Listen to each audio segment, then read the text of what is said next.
Hey, welcome, reconsider. So, Nazca Mummy, part 5, another update. This update is going to be interesting, a little bit different. All the information that I'm going to talk about essentially comes from remote viewing. So you have to have a firm belief and understanding and interest in remote viewing to believe this information to start with. Remote viewing obviously is the idea that humans have the capacity to view any location from, using their mind in a relaxed state. And it's not only sort of segregated to the present day, it can be the past and also the future. Now, there's a lot of evidence that covert military groups have kind of used remote viewing and probably still do to this day.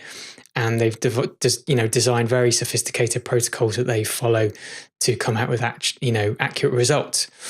Now, the information that we gathered for the Nazca Mummy comes from Jimmy Church's radio show, Fade to Black. Now, he interviewed the Troika Group on the 31st of July 2017. And they're an interesting group because they deal with remote viewing, but they present it in a really beautiful way. There's a lot of really beautiful digital artwork that comes with it. And so they have various ebooks you can buy off their website if you go there. And then one of the ones they have at the moment is for the Nazca Mummy, because they did some remote viewing sessions for the Nazca Mummy. And they created a lovely book with their information and also some stunning illustrations to go with it as well. Now, these illustrations weren't done during the session itself, but after, a lot of the sketches, I guess, would be quite rudimentary. And then they sort of went into more fidelity for this book. So yeah, Jimmy was interviewing the two guys that obviously the founders of Troika Group, Brett, who lives in Arizona, and Khan, who lives in Singapore. And yeah, they just talked about some of the information to do with Maria mainly, and like what happened to her and who she was. A lot of it's really fantastical information. So again, you have to have a belief in remote viewing to understand it. But according to Brett and Khan, they did the remote viewing session and then they sort of divulged information to a huge range of different networks. And then Gaia picked it up. And they were just wowed and they were really, really impressed, and it correlated a lot with the information they discovered. And this was information that hadn't been publicly released, so hence why they're taking it so seriously, because what these guys uncovered, hadn't been sort of divulged to the public at all. So that's why they kind of sat up and listened to it. Their first remote viewing session apparently was on the 29th of June of this year. And usually what happens, they sort of remote view separately, and then they upload their information to a Dropbox, and at 11 a.m. they do a call, and then they talk through information and then sort of look at the correlations. And, they had some really fascinating results from it. They could tell that Maria was pregnant. And they could also tell, because a lot of what remote viewing is, as well as sort of visually seeing sights and sounds and kind of that physical information, they also download a lot of sort of emotional information as well. So actually Maria's experienced like what she was feeling. And again, it was quite dark and it was quite horrible for her. It turns out that Maria didn't really follow the rules of her society. And they were feeling a lot of emotions to do with panic and sorrow and sort of deep, deep sadness. They confirmed that she was Maria's like a female nymph-like being. And also, this very important to the story, she was sexually active as well. And she was very curious about humans. So obviously these entities are, they're saying, existing alongside human beings. Now, it seems in this society, they had a deep cardinal rule that you should never crossbreed and you should never have any kind of romantic relationships with human beings and these entities. So this is like a rule, a law that she potentially broke because she fell in love with a human, and they obviously consummated that relationship. And the result of that, she became pregnant with Wawita, which ties in nicely to the other baby entity that was found in the chamber. And it was a very misogynistic culture as well. So there's a lot of restrictions placed on females. And then I guess also her being not human, maybe a lot of restrictions placed on that as well. And again, crossbreeding was a complete no-no. Some quite fascinating information about Maria itself. They were saying that she was kind of like a biological android. And although she wasn't born with it, there was an attached metallic crystalline object that was kind of set like a crystal, and it plays a role in who Maria is. It's essentially the seat of her consciousness. So it appears this crystal, and it was inserted on the sort of her chest, near her thorax, on the throat. And again, this is the actual being of Maria. And it was this crystal then controls and operates the body in this physical realm. Now, on these smaller entities, one of them, they found like two ovals side by side, like a chest plate. And this is something similar to what Maria had. So it does appear that all these entities had a similar kind of technology. They were maybe these biological androids.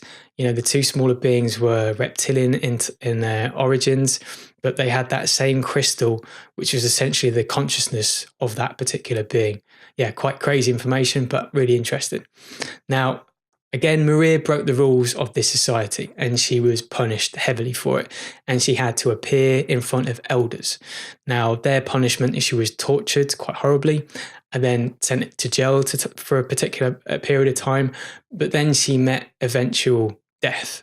And they had something on her. She had something on her that they wanted to kill. And I guess it's this crystalline object. And they forced an abortion of Wawita.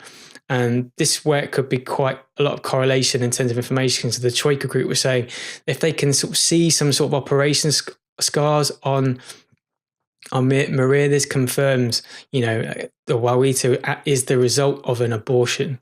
So the Troika Group also talked her death was quite ritualistic. And again, she was found in an underground chamber. Now, she was thrown in that chamber into a steel centrifuge and gassed. So this is the demise of Maria. This is the kind of finality of what happened, her final punishment. She was gassed. This toxic, hot metallic liquid flooded this centrifuge, and it encased and preserved her body as well as killing her as well. And it was directed towards the object, and they were speculating the fact she has her arms crossed. Maybe she was trying to protect this crystalline object, the consciousness of her. The Troika Group describe how baby Wawita and Maria are set in the same crouching position, almost apologetic-like, that they're sorry for their crimes. Again, they were using it as an example to other entities not to break that rule of, crossbreeding. Now, as I've sort of discussed in other previous videos, there are other entities found in this underground chamber, and they've all potentially suffered the same fate, maybe for breaking that same law. But it's hard to imagine the smaller entities of breaking that law with humans because the mechanical size, they're reptilian in origin and humans obviously aren't. So it's hard to imagine the crossbreeding between them, but maybe it was, between other entities. I don't know. But the carbon dating between some of the beings is hundreds of years apart. So this chamber was obviously active for a very long time, and this civilization had this rule for a very long time. But later on in the Jimmy Church's show, he did sort of discuss how he alluded to the Gaia Connection and Gaia, the company who are documenting the discovery of these entities. And there's been a lot of suspicion and a lot of talk about, the origins of these beings. And then it's added a layer of suspicion because, they haven't been able to properly investigate where they were found. And the guy who discovered it has said this is because of secrecy reasons, because he doesn't want people to find where it is, because he's only discovered 10% of what's there. And there's another 90% of underground chambers that need to be looked at. So there could be more to come. So it does sound like he was concerned that maybe governmental agencies or covert groups could gain access and loot the whole lot, maybe, I don't know. So this is a reason why the secrecy exists. But the idea is that Gaia, the next stage would be to go there and video it secretly, just to quell any further suspicions about their origins. But again, I feel they're quite genuine. But the Troika Group, they did have a warning for Gaia and whoever was exploring deeper into these chambers, and they were concerned that some of these crystal entities may actually still be alive, and they should use real discernment while they're kind of exploring further and deeper into these caverns. Again, quite crazy information. But yeah, they said to take it quite seriously. Right, well, thank you. Thank you very much for joining me. Again, I know this is going to push a lot of people's beliefs to the edge because, you have to really understand and also have a belief in remote viewing to take this information seriously. And also there's a lot of people that do think that the Nazca mummies are a hoax. And again, I don't think it is if you kind of look at the scientific evidence. But yeah, still continues to be a fascinating story. And if you fancy subscribing to this channel, then please click on the red link below. And if you're feeling very generous, then you can donate to our cause on Patreon and also PayPal. And then plus there's the reconsider.news website, which is generally updated every day as well. Thank you very much for joining me. Take care. Bye-bye.